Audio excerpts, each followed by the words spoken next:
નમસ્કાર દર્શક મિત્રો, ટીવી18 ન્યૂઝમાં આપનું સ્વાગત છે। સુરતના લિંબાયત ઝોનના કાર્યપાલક ઇજનેર વિપુલ ગણેશવાલા 15 લાખની લાંચ લેતા કાની કાર્યવાહીમાં પકડાયા।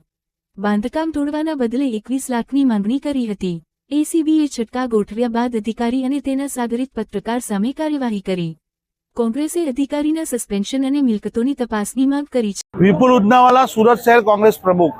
આ લિંબાયત ઝોન સુરત મહાનગરપાલિકાનો લિંબાયત ઝોન જેને ભાજપ અને એના શાસનમાં આ ભ્રષ્ટાચારનો અડ્ડો બની ગયો એવો આ લિંબાયત ઝોન છે, જેની અંદર ખૂબ ગરીબ અને મધ્યમ વર્ગના લોકો રહે છે। એમની સોસાયટીઓ છે, એમાં બાંધકામ થાય છે, એમાં ખોટી નોટિસો મોકલી અને આ અધિકારી એના ટાઉટ સાથે મળી અને લોકોની સાથે છેતરપિંડી કરી અને ભ્રષ્ટાચાર કરતા હતા, ગભરાવીને પૈસા લેતા હતા ભ્રષ્ટાચારના।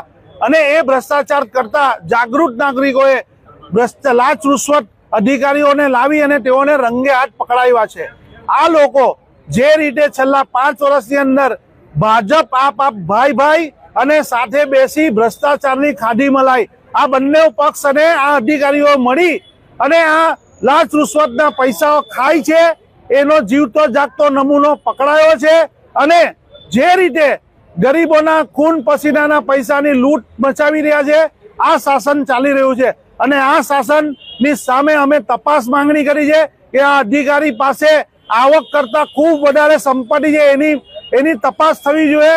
એના કાર્યકાળ સમય દરમિયાન એને જેટલી નોટિસો કાઢી છે એમાં શું કાર્યવાહી છે અને કાર્યવાહીમાં કેટલો ભ્રષ્ટાચાર થયો એની માંગણી છે, ખાતાકીય તપાસની માંગણી, અને એને તાત્કાલિક સસ્પેન્ડ કરી દેવાની અમે માંગણી કરી છે।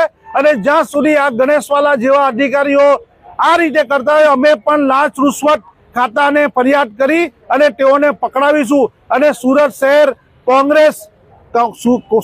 કોંગ્રેસ હવે આવનારી ચૂંટણીની અંદર સત્તા પર આવશે તો એક પણ એવા અધિકારી બાકી નહીં રહેશે જે લોકો મધ્યમ અને ગરીબ લોકોના પૈસા ભ્રષ્ટાચારમાં ભેગા કરતો હશે અને લૂંટતો હશે, એને પકડીને જેલમાં ભરી દેશો।